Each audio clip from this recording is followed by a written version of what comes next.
Welcome. Today we build one document that opens almost every door in government contracting, the capability statement. By the end, you'll be able to write all 6 sections for your company, not from a generic template, but using 2 worked examples will follow the whole way through. Keep your notes and worksheet handy. Our goal is to define a capability statement plainly from the start so that you know what you're working toward producing. A capability statement is a one-page resume for your company. Its intended reader is a government buyer or a prime contractor that also works with the government agency. It is not a brochure or a sales flyer. A contracting officer or prime contractor should be able to skim it in 30 seconds and know what you do, that you're a legitimate small business, and how to reach you. The one-page rule is not optional. You need to follow the rules and produce a disciplined document in the style and format that buyers are accustomed to reading. We will be using information from 2 companies to develop the data and examples that you need to understand to create your company's capability statement. For most of the examples, we'll show the concepts as applied to these 2 companies so that the advice stays consistent and concrete. Cascade Medical is a product company. Product companies sell and assemble physical products. Meridian Facility is a service company. Service companies perform labor. These 2 companies are deliberately different because product and service capability statements emphasize different aspects of a company. For reference, take note of the color code that we use to differentiate the examples cited. Gold blocks always reference Cascade, our product company. Examples or statements in teal blocks always represent Meridian, the service company. This is the map for the whole session. Every well-written and compliant capability statement conforms to these 6 sections, in roughly this order. We'll take them one at a time. If your document is missing any of these 6 sections, a buyer will assume you're not ready for government contracting. The numbers here match our section dividers. Before we begin drafting responses, see where the 6 sections live on the page. Note the masthead at the very top of the page, which contains the company name, logo, and tagline. It is not one of the 6 sections. It's just the banner that carries your identity. The 6 numbered sections sit below it. A left column for overview and core competencies, a right column for differentiators and past performance, and a footer band for codes and certs and contact information. This is the skeleton your worksheet builds toward. Everything fits on one page, the front side only. Section 1. The overview is your opening line. Most companies waste it on a sentence like, founded in 2014, we are committed to excellence. Buyers don't fund commitment. They fund capability and performance. The overview must state what you do, for whom, and the single fact that proves you're a real qualified small business. Give the reader the answers that make up the formula. Overview equals what you do, plus for which buyers, plus your status and one credential. The mistake column on the left is the mission statement jumble that most everyone writes. The example on the right is specific because it answers the questions in the formula. Read your current overview statement out loud. Which example does it sound like? If it sounds like the one on the left, reset and review the formula again. Here are examples from our product and service company models, side by side. Each statement opens naming the federal certification, like VOSB or WOSB, because in federal set-aside marketing, your certification status is important. Each statement names the buyer, like federal hospitals or federal facilities, and ends on stating one verifiable credential. There are no exaggerated adjectives, like world-class or other irrelevant filler statements or descriptions. Mirror this structure in your draft of Section 1. Section 2. Core competencies are the heart of the document and are often overstated. Here's the rule. List what you can be held accountable for delivering, grouped into scannable clusters, using the buyer's vocabulary. You should not list every capability that your company has. Don't include competencies that are not at the core of your business model. Limit your scope to the line items that comprise the majority of your revenue and are relevant to the purchasing decision. Apply these 3 guidelines for the most effective use of space in the competencies section. First, cluster your competencies into 3 or 4 themes, not a list of 20 bullets. Next, use the buyer's language by matching the words in the NAICS description and scopes of work issued by their agency. Don't use your internal or industry jargon unless it is also relevant and used by the potential buyer. And last, lead each statement with a capability noun or verb, not a generic statement like, "we provide." By applying these guidelines, your buyer will immediately see the contrast between your statement and others by improving the scannability of their initial read of your credentials.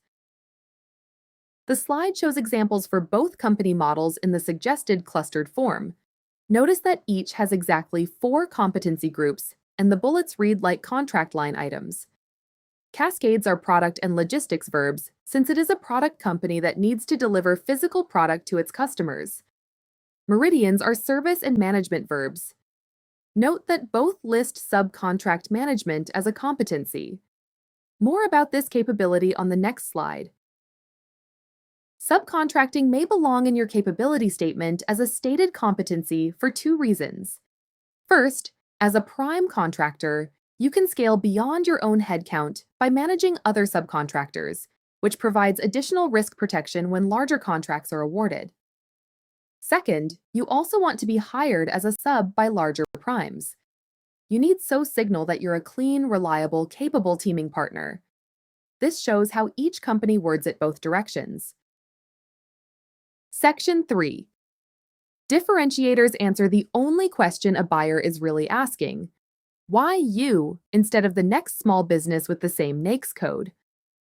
A differentiator must be specific, provable, and ideally something a competitor can't copy exactly on their own statement. Quality and customer service is not a differentiator. Everyone claims it. It is assumed to be the basis of every business, small or large. Test every differentiator by using the following litmus test before you include it in your capability statement. Ask yourself if the statement is specific, provable, and if a competitor could say the same thing. If a competitor could copy and paste it, word per word, cut it. Here are some examples. A differentiator statement like experience team fails all 3 tests because it is non-specific, not provable, and every business owner could state the same thing, true or not.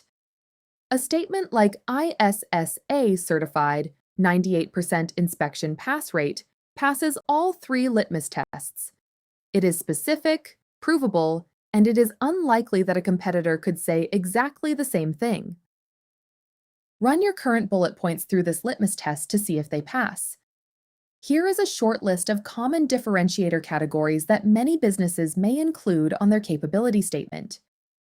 Proprietary technology and tools, unique methodologies and processes, specialized certifications and clearances, logistics and geographic advantages, experience or past performance. Choose your differentiators wisely and thoughtfully. Here are the actual differentiators for our 2 model companies. Compare yours to theirs, not in terms of their accomplishments, but in terms of the way they are presented to buyers. Each differentiator is a fact that you could verify in 5 minutes. For a product company, differentiators cluster around facility, certifications, and fulfillment reliability. For a service company, around quality systems, workforce, and responsiveness. How do your company's differentiators stand up to the 3-question litmus test for this section? Section 4. Past performance is your industry experience in terms of successfully completed work. Buyers trust what you've done far more than what you say you can do. Don't simply list the logo of past clients on your capability statement. Instead, provide a few highly structured records with the 5 data points that let a buyer verify and compare your experience against the others who are competing for the same work. Every past performance entry should carry these 5 data points. the name of the customer or agency, the scope of the work in one line, the dollar value of the contract, the dates of the period of performance, and the result, which is ideally an agency rating or a hard metric. 5 points in as few lines as possible. This is what separates a credible record from a soft reference. To a potential buyer, a reference that doesn't include a contract value or performance dates can mean that the past work was incidental and not contract-based. Here's the 5-point formula filled in.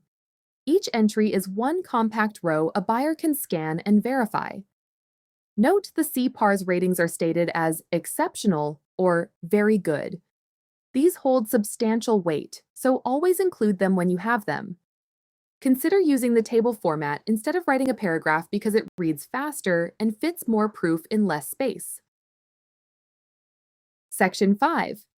This is the section that proves you exist in the federal government system. You may also include specific codes for state, local, and regional governments if these are your target buyers. Codes and certifications are how buyers search for and verify your business. Incorrect codes mean that you're invisible to buyers in your category, or worse, that you appear unprofessional. The next slide will decode the most common government acronyms for contractors.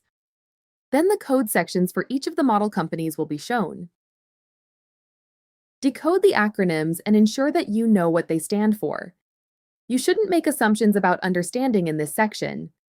NAICS is the main industry code that buyers use to search. Your primary code is important, so select it with care and deliberation. PSC is the product or service code that corresponds to the products or services that you offer. UEI is the Federal Unique Entity Identification Code from the System for Award Management, or SAM.gov. This code replaced the DUNS code, which is no longer used by the federal government. CAGE is your facility code. It maps specifically to an address which your company occupies. Set-asides are those opportunities that require socioeconomic certifications. List any socioeconomic certifications that your company has been awarded in this section. If your intention is to become a federal contractor, register at sam.gov before you do anything else. If you have no unique entity identifier or CAGE code, then you are ineligible for a federal government contract. This slide shows both of the model company's actual footer sections. This is exactly how it should appear on the page. The codes should be grouped. The set-aside badges should be prominent, and the UEI and CAGE codes should be included. Notice how the product company leads with its primary manufacturing NAICS code and its 6500 series PSC codes. The service company leads with a services NAICS and an S series PSC.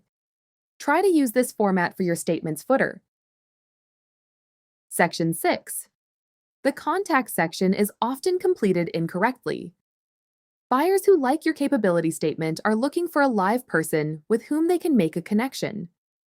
What they find on many capability statements are generic email addresses sent to info or sales, no active monitoring of phone numbers that are listed, and no live phone responses. Phone calls are rarely picked up and many have no active voicemail.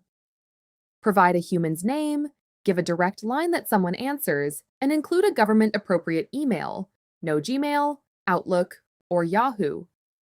Repeat your UEI and CAGE code in this section if you wish. Here is an example of the contact blocks for the companies that we've been following. They are both done correctly. Each contact block contains a named point of contact with a title, a direct phone line, a real email tied to the website domain, and the verifying codes repeated. Buyers move fast and move on even faster when frustrated. Make it effortless to reach the live decision maker at your company. The entire document must fit on one side of a standard letter-sized paper. Don't use an extra small, unreadable font to achieve this goal. Writing a capability statement that conforms to all of these requirements takes discipline and strategic focus. Save your statement as a PDF file. Never send an editable Word document to a government buyer. Keep the file size under 2 megabytes so it doesn't get caught in email filters. A generic capability statement is a weak statement. Before you send it to a specific agency or include it as part of an RFP response, spend 10 minutes customizing the statement. Reorder competencies to lead with what the agency buys. Swap in the most relevant past performance entry. Ensure that the NAICS and set-asides match the buyer's requirements. Keep a master document in Word and save your customized documents too. It's always the same 6 sections with the most relevant information for that buyer. Don't change anything if the original communicates your objectives well. Your capability statement needs to land in the right hands to work for you. Here are the 4 main distribution channels that you should consider to get it in the hands of buyers. Upload your statement to the dynamic small business search directory maintained by the Small Business Administration. Email it to small business specialists at your target agencies. Bring printed copies to matchmaking events and industry days. Attach it to every teaming and capability email to primes. The statement is the door opener for meetings with buyers. Meetings give you the opportunity to win the contract. This slide shows a recap of the errors that will get your statement tossed in seconds. First, buyers will immediately notice if your statement contains generic information instead of specifics. Most statements prepared by an AI tool contain non-specific information and are easily detected as inauthentic. Next, statements that are more than one side of one page long are generally not viewed by buyers. Third, there is no named human being in the contact section. Also, there are missing codes or set-aside eligibility. And last, no work performance or past experience is cited, even if not federal contract experience. Honesty, plus a tight structure, is more effective than inflating your credentials for the purpose of gaining a meeting. To wrap up, let's review the 6 sections one more time. Company overview, core competencies, differentiators, past performance, certs and codes, data and contact. Your next step is to draft all 6 sections for your own company. I'll share everyone's statement with the individuals in the group, and we will support and critique each other's statements. We can each benefit from the feedback that we get from the group to make our capability statements stronger. Let me know if you have any questions.